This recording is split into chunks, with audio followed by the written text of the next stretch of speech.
नमस्कार, times of Swaraj में आप सबों का स्वागत है और मैं हूं संतोष सिंह। और आज हम टाइम्स ऑफ स्वराज के खास कार्यक्रम की पुनर्मुस्को भवा, जी हाँ, हम बात शिक्षा विभाग की कर रहे हैं।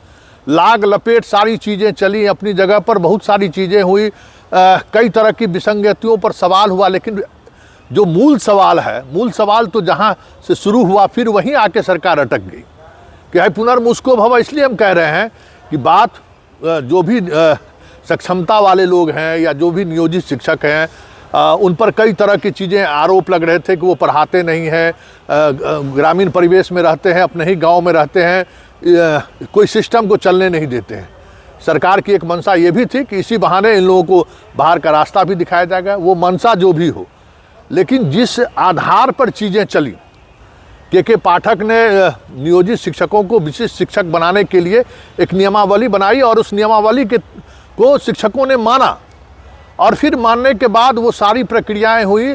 और आज जब मुख्यमंत्री सभी शिक्षकों को नियुक्ति पत्र बांटा है, तो के पाठक के द्वारा जो डिस्ट्रिक्ट अलॉट हुए थे, आज भी उसके नियुक्ति पत्र में वही डिस्ट्रिक्ट अलॉट है। लेकिन हुआ क्या, बीच में आप शिक्षक नियमावली लाए, संकल्प लाए, अपने नोटिफिकेशन जारी किया, फिर फॉर्म जारी किया, तो चीज़ें बदल गई और उसी बदलाव को लेकर हंगामा खड़ा हुआ और एक सही दिशा में जो चीज़ें जा रही थी, आज हमें लगता है कि आज नियुक्ति पत्र के साथ एक सप्ताह के अंदर शिक्षक शिक्षिकाएं जो बहुत दूर गांव से, अपने ज़िले से दूर थे, वो अपने ज़िले में पहुंच जाता। लेकिन अब वो स्थिति फिर ठंडे बस्ते में चली गई। तो सरकार फिर से पुनर्मुस्को भवा हुआ।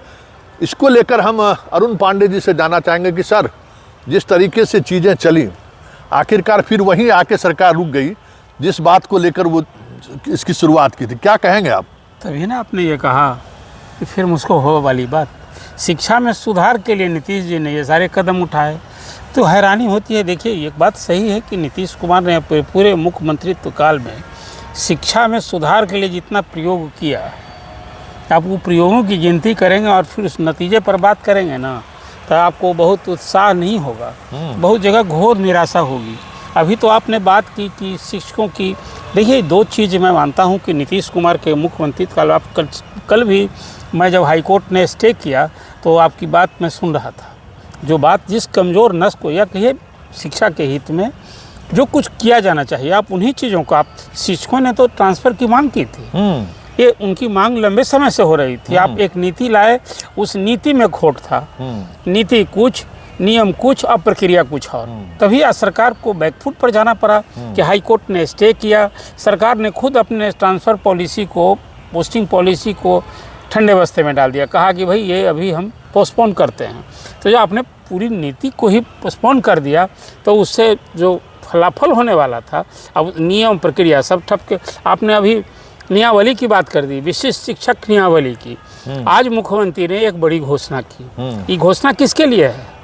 नियोजित शिक्षक जो वर्षों से, 17 साल 18 साल से, ये खासकर आप याद करें संतोष जी, जो लोग गांव में घर के समीप बहाल हुए थे, जो मुखिया ने, प्रमुख ने या जिला परिषद, ऐसे लोग जो बहाल अपने घर और गांव में हो रहे थे, उनके बीच ह्यू एंड क्राई थी। वो परेशान थे और आपने नियम बना दिया था कि भाई ये स्कूल, जब जैसे ही आप विशिष्ट शिक्षक बनना है तो आप पहले जाइए जहां हम पोस्ट करेंगे। आप पोस्ट करने के लिए आप मांगा था कि 10 पंचायत महिला के लिए, गृह पंचायत छोड़ के, पुरुष के लिए 10 मंडल छोड़ के। आप तो अभी चर्चा किए कि के पाठक ने जो नियमावली बनाई थी उसमें सबको 3-3 जिला अलॉट कर दिया था।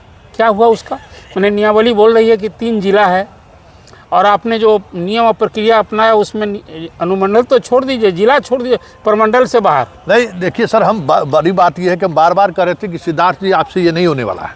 हम अक्सर ये सवाल करते थे। आज सीएम जो डॉक्यूमेंट्स दिए हैं, नियुक्ति पत्र दिए हैं, उसमें वही जिला लिखा हुआ है जिस जिला में उन्होंने काउंसलिंग कराया है। और आप उसका जो अंतिम, जो कल आप चर्चा कर रहे थे कि उसकी अंतिम पंक्ति क्या है?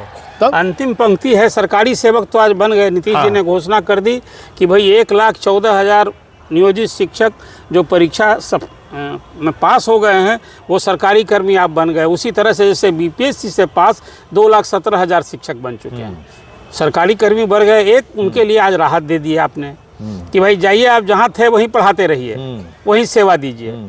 और देखिए, शिक्षकों का ट्रांसफ़र होना है, लेकिन अभी सरकार में इस सरकार का मतलब मौजूदा सरकार जो आप जिस 17वीं असेंबली के सामने आप अभी बात कर रहे हैं, ये जब चुनाव हो जाएगा ना नवंबर में, तब नई सरकार करेगी संतोष जी। इसको आप इसको ऐसे समझिए, खुद मुख्यमंत्री ने भी कहा है कि अभी 5 परीक्षा लेनी है हमको, तो सक्षमता की अभी 2 परीक्षा हुई है, अब 85,000 शिक्षक को अभी परीक्षा देनी है। उस सबको पता है कि सरकार की जो मंशा है सबको स्कूल छोड़वाना है तत्काल। तो अभी चुनाव का साल है ना, ये सभी वोटर देवता हैं, तो अभी तो आज नीतीश जी ने वाहवाही लूट लिया। आज ने आपने देखा इस सबसे ज्यादा ताली बजी। हाँ, सबसे अधिक तालियां बटोरी आज। हाँ। इसका मतलब है शिक्षक चाहते क्या थे। और अभी एक दिन पहले ही औरंगाबाद के शिक्षकों ने स्टे कराया, तो पूरा शिक्षा नीति जिसको कहिए या पूरा प्रोसेस ही रुक गया और सरकार बंद कर दी। तो एक उनके लिए सुकून की बात है जो नहीं जाना चाहते थे। लेकिन इस तबादले से ज़्यादा लोग जाने ही वाले थे। 2,17,000 जो बीपीएससी से बहाल हुए हैं, उसमें मेरी अपनी समझ है कि 80%, 75 से 80% शिक्षक तबादला चाहने वाले लोग थे। और नियोजित शिक्षकों में भी जो अभी 3.5 लाख शिक्षक कहते थे, उसमें भी अधिसंख्य जिला से बाहर हैं, वही चाहते थे कि हम जिला अपने गिरी जिला में आ जाएं, घर के समीप आ जाएं। तो ये तो नीतीश जी का ही जो आज घोषणा हुई है, ये शिक्षा में सुधार की उनकी पहल और प्रयास पर ही पानी फिर गया है। अब आप पहले 5 परीक्षा लीजिएगा, आपने कह दिया कि 5 परीक्षा के बाद तबादला करेंगे, तब तो 2025 में होने से रहा, आपने अभी गुणवत्तापूर्ण शिक्षा की बात कर दी। ये संख्यात्मक सुधार हो रहा है, ये एक उपलब्धि मैं मानता हूँ नीतीश जी का कि इनके कार्यकाल में स्कूल बिल्डिंग्स बने हैं, कमरे बढ़े हैं और शिक्षकों की संख्या अब स्कूल में जिस हिसाब से विद्यार्थी तो पढ़ने वाले तब भी थे, 76,000 बिहार में स्कूल हैं और अब तो शिक्षक 5.5 लाख हो गए हैं, तो शिक्षक हो गए हैं। अब पढ़ाई दुरुस्त करने पर भी आपने एक चर्चा की थी, वो भी मैं सुन रहा था कि आप उनके दिल में भी ये ललक है कहीं कि नहीं अब शिक्षा में गुणवत्तापूर्ण सुझाव। आपने एक सलाह दी, मैं भी मानता हूँ कि भाई आप शिक्षक का असेसमेंट कीजिए, वो जो पढ़ा रहे हैं तो शिक्षक विद्यार्थी उनका कितना ग्रहण कर रहा है, जिसको पढ़ा रहे हैं वो कितना अंक पा रहा है। यदि एक क्लास में 60 लड़का पढ़ रहा है तो शिक्षक ने पढ़ाया तो कितना लड़का पास मार्क किया, कितना लड़का उस ग्रेड से ऊपर किया, इसके आधार पर शिक्षकों का मूल्यांकन कीजिए ना। ये जो एक समझ, देखिए एक बात मैं मानता हूँ कि शिक्षकों के संदर्भ में जो एक मानस बदलना होगा। दूसरे कर्मचारी सरकारी कर्मचारी का दर्जा दे दिए हैं, शिक्षक समाज में ब्रेन ड्रेन करने वाला तबका है, शिक्षक रिस्पेक्ट कमांड करने वाला तबका। ये बात सही है कि शिक्षकों में भी नैतिकता की कमी दिखी। आज भी गांव में ये सुनने को मिल रहा है सब कुछ बात कि आज भी गांव में जो लोग हैं वो 11 बजे लेट नहीं और 4 बजे के बाद भेंट नहीं। हाँ, 2 बजे के बाद भेंट। हाँ, 2 बजे के बाद भेंट नहीं। वो तो अभी ऐप से जो हाजिरी की व्यवस्था हुई है ना, तो अब एक परेशानी है कि जाना पहुंचना अनिवार्य है कम से कम 500 मीटर तक। हाँ, जाके फिर मोबाइल छोड़ के चल तो इसको तो देखिए के पाठक ने और कोई हम उनके बहुत सारे काम की आलोचना मेरी सहमति नहीं थी, लेकिन स्कूल की टाइमिंग खास करके शिक्षकों की उपस्थिति सुनिश्चित करने को लेकर वो एक रंग लाया था, वो सुधार दिखा था, छात्रों की संख्या उपस्थिति बढ़ गई थी। वैसे तमाम शिक्षक जो मुंबई और दिल्ली में थे सब लोग घर आने लगे। आपके सदन के कई माननीय की पत्नी को स्कूल जाना पड़ा। तो ये तो सुधार था भाई। आप नौकरी कर रहे हैं तो स्कूल में बगैर गए घर बैठे आप वेतन पाइएगा। अभी मैं सहरसा के एक स्कूल हाई स्कूल की चर्चा अभी जस्ट एक आपने कल कई और भी शिक्षक और शिक्षिकाएं फ़ोन करती हैं आपको, तो कल बता रहे थे कि देखिए ना हमारी तो हेड मिस्ट्रेस स्कूल में आती नहीं है, उनके हस्बैंड आते हैं, रजिस्टर ले जाते हैं, हाजिरी बनवाते, कोई आना रहता है स्कूल में तब वो आ जाती हैं। तो आज भी कहाँ स्थिति बदली है। इसलिए मुझे लगता है कि आज जो मुख्यमंत्री ने घोषणा की है वो सरकार का बैकफुट आना है कि आपने ट्रांसफ़र पॉलिसी स्थगित की, सरकार हाई कोर्ट ने रोक लगा दिया और आपने कहा कि नहीं अभी किसी को स्कूल नहीं छोड़ना है, सब जहाँ पढ़ा रहे हैं वही पढ़ाते रहिए। तो आज इसलिए उन्होंने तालियां बटोरी है। अच्छा, एक बात और सर सवाल है कि जो चीज़ें प्रक्रिया जिस तरीके से आपने देखी हुई, क्या आपको लगता नहीं कि शुरू से इन लोगों का मनसा सही नहीं था? पाठक जिस तरीके से अब आप इतने दिनों का आपने भी बहाली देखा है, लाख शिक्षकों की बहाली हुई और 1 महीने के अंदर में ट्रेनिंग करा के पोस्टिंग करा के उसको जगह पर पहुंचा दिया। और आप तबादला भाई बच्चे काउंसलिंग जाकर टीचर करा लिए, सब कुछ अपना डॉक्यूमेंट्स तक जमा कर दिया, तब आप फिर नया पॉलिसी बनाना। देखिए मैं मानता हूँ इसमें दृढ़ता की कमी जी के पाठक में कोई डिसीजन लेना और फिर उसको दृढ़ता से लागू कराना। अभी जो शिक्षा विभाग में SC SC विद्यार्थी हैं, भले ही वो मुख्यमंत्री के चहेते अधिकारी हैं, लेकिन जो कुछ अभी तक उन्होंने रिजल्ट दिया है उसमें दृढ़ता की कमी है। तभी तो आप देख लीजिए ना आप नियम कुछ बनाते हैं, नीति कुछ अपनाते हैं, प्रक्रिया कुछ अपनाते हैं और फिर सब कुछ धरा का धरा रह जाता है। आज मुख्यमंत्री ने तो एक तरह से कहिए कि पूरा सिस्टम को एक उपलब्धि सिर्फ हुई नीतीश जी के रेजिम में कि 2,17,000 बीपीएससी से शिक्षक बहाल हुए और नियोजित शिक्षक को सरकारी कर्मी बनाने का जो उन्होंने रिजेक्ट कर दिया था कि नहीं बीपीएससी से हम तो नहीं तो परीक्षा लेकर ही करेंगे, इस हद तक एक सफलता है। खासकर नियोजित शिक्षकों की ये लड़ाई अभी रंग लाई है कि अब वो सरकारी कर्मी बन गए हैं। अब लेकिन अब सेवा निरंतरता का क्या होगा? हाँ, सेवा निरंतरता की लड़ाई। अरे आप बताइए, कोई किसी से जो 17-18 साल 10 साल काम किया है, आज वो नया टीचर हो जाएगा, मतलब बीपीएससी के शिक्षक से भी वो जूनियर हो जाएंगे। यही बात। तो ये तो फोर्स ही करना मतलब पड़ेगा। ये आपको नहीं लगता कि ये सारी चीजें जो हैं, कवायद जितनी कवायद हुई है वो कवायद है कि मामले को उलझा दो?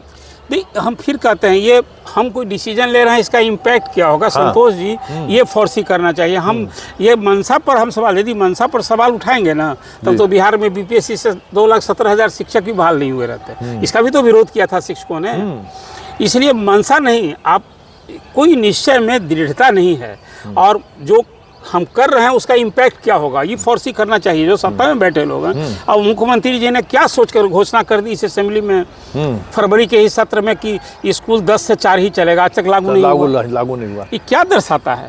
कोई अधिकारी को आपने नौकरशाही को इस ढंग से कर दिया। कभी अच्छा सर, कभी सदन में मुख्यमंत्री कुछ घोषणा करे और वो लागू नहीं हो? कभी देखिए, ये पूरा संसदीय इतिहास में, बिहार के संसदीय इतिहास में बात कर रहा हूँ, और तो दूसरे असेंबली में शायद उदाहरण मिलेगा कि मुख्यमंत्री डंके की चोट पर उन्होंने उस 10 से 4 के लिए पूरी वकालत कही थी। भी हम भी उसी सिस्टम से पढ़े हैं। और उसके बाद जो शिक्षा मंत्री थे तत्कालीन विजय कुमार चौधरी, वो कहते रहे कि भाई मुख्यमंत्री ने हाउस में जो कहा है वो आदेश है, जो नहीं लागू करेंगे कार्रवाई होगी। कहाँ कुछ हुआ? आज भी शिक्षकों के बीच एक मीम चल रहा है कि नीतीश जी जो बोले लागू होगा कि नहीं। देखिए, आप तो कल ही ये बात तो बोलेंगे, ये तो बात अब देखिए यही हैरानी होती है। ये बात मुख्यमंत्री ने जो कह दिया कि भाई जो शिक्षक जहाँ हैं वहीं बन गए विशिष्ट शिक्षक, वहीं सेवा देंगे, इतनी भर राहत तो भरोसा करना ना होगा। ये सचमुच में कभी ये नहीं, सदन में कही गई होती तो कह रहे क्या है कि जो बात सदन में मुख्यमंत्री बोले वो तो लागू किया नहीं। ये सब ब्यूरोक्रेट सब जो तो मंच पर से बोले थे, इसको लागू करेगा क्या? ट्रांसफर पॉलिसी को जब शिक्षा मंत्री ने देखा, अपने हाई कोर्ट का डिसीजन आया, ऑर्डर आया, उसके तत्काल बाद ही शिक्षा मंत्री ने घोषणा की कि ट्रांसफर पॉलिसी सीएम से हमने बात की है, अधिकारियों से विमर्श किया और उसको हमने पोस्टपोन किया है। तो मुख्यमंत्री की आज की घोषणा तो बिल्कुल, उसको घोषणा नहीं आदेश न माना जाना चाहिए। अब उसको फिर मुख्यमंत्री ने जैसी घोषणा असेंबली में की थी, टाइमिंग वाली बात आप कर रहे हैं, तो अब तो फिर क्या कहा जाए, तो भरोसा ही करना चाहिए। तत्काल एक आदेश तो निकालना होगा कि भाई अभी तो आपने किया था कि स्कूल छोड़ के और नव पदस्थापित स्कूल में जाएंगे, तो विभाग को कोई आदेश निकालना ना होगा, जैसे शिक्षा मंत्री ने कह दिया था। उन्होंने भी जो बात कही थी और काम तो हो नहीं रहा था। उन्होंने कहा था कि अनुमंडल को हम विभाजन करेंगे, जी एक अनुमंडल वाला 8 जिला है, तो अभी तक तो लागू हुआ नहीं। तो कह कुछ रहे थे और प्रक्रिया कुछ और, नोटिफिकेशन नहीं कहाँ हुआ? तो नोटिफिकेशन आप अभी भी न्यायावली कह रही है कि भाई 3 जिला, तो अब कहाँ हुआ? अनुमंडल आ गया। तो इसलिए मैंने कहा कि नीति कुछ, नियम कुछ और प्रक्रिया कुछ और। अब लेकिन आज जो मुख्यमंत्री ने घोषणा की है तो मानना चाहिए। आखिर मुख्यमंत्री कुछ कहें सभा मंच से तो उसको मान लिया जाए कि ऑर्डर हो गया है आज। और ये नियोजित शिक्षक जो ट्रांसफ़र के इस ऑर्डर से, संभावित ऑर्डर से परेशान थे, उनके लिए तो सुकून मिला ही देखा, तभी तो तालियां बटोरी मुख्यमंत्री ने जमकर। बात वही है कि भाई आज पुनर्मुस्को भव वाली बात इसलिए हो गई कि आप होमवर्क नहीं किए। आज आप होमवर्क किए रहते, पाठक के उस निर्णय को बदलने के, हर एक निर्णय को बदल देना है, ये जो प्रवृत्ति आई सामने, इस वजह से एक बहुत बड़ा लक्ष्य, मतलब जो छात्रों के भी हित में था, शिक्षकों के भी हित में था, आज सभी ताली बजाने वाले ने आज पूरे बिहार में तालियां बजती अगर जिस प्रोसेस के तहत पाठक ने अपना निर्णय दिया। नहीं, आप कहते हैं भाई कि जो शिक्षक इच्छुक हैं उनका हम तबादला करेंगे, जो जहां है वहां पढ़ाते रहें। आखिर पढ़ाना, देखिए नियोजित शिक्षक विशिष्ट शिक्षक बन गए तो उनका काम बदल गया क्या? ना, पदनाम बदल गया। हाँ, यही तो हुआ है। तो आप कहते कि भाई देखिए हम शिष्यों का ऐच्छिक, आप जो चाहते हैं उनका आप ट्रांसफ़र करते। ट्रांसफ़र की भी जो मांग है ना, मैं मानता हूँ आज यदि 5.5 लाख शिक्षक हैं, उसमें बहुसंख्य ट्रांसफ़र चाहने वाले लोग हैं। तो आपने तो अभी ऐसे शिक्षकों की मांग पूरी कर दी, और शिक्षक संगठन और नेता तो भाई अपनी दुकानदारी न करेंगे। आप बताइए ना, उनको आपकी शिक्षा में सुधार से क्या मतलब? क्या मतलब है? अब चलिए तो मुझको भवा हो जाइए। चलिए, बहुत बहुत धन्यवाद। हमारे साथ अरुण पांडे सर थे, और जिन बातों को लेकर हमने सवाल खड़ा किया था कि आपसे ये होने वाला नहीं है, वो आज साबित हो गया कि फिर सारी तैयारी, जितनी तैयारी हुई थी विशिष्ट शिक्षक बनाने के लिए, सक्षमता परीक्षा के लिए, वो सारी तैयारी, मतलब किसके लिए वो तैयारी हुआ था भाई? जब उसी जगह पर उनको मास्टरी करना है तो भाई वैसे भी आप दे सकते थे। और सवाल ये है कि जितने ये शिक्षक हैं, हमें तो ये आश्चर्य लगता है, हम लगातार ये बात करते हैं, ये तो आप ही के बिहार विद्यालय परीक्षा समिति के द्वारा जो बीटेट लिया गया है, एसटीईटी लिया गया है, उसी के पास डिग्री के आधार पर नहीं इन लोगों को शिक्षक बनाए थे।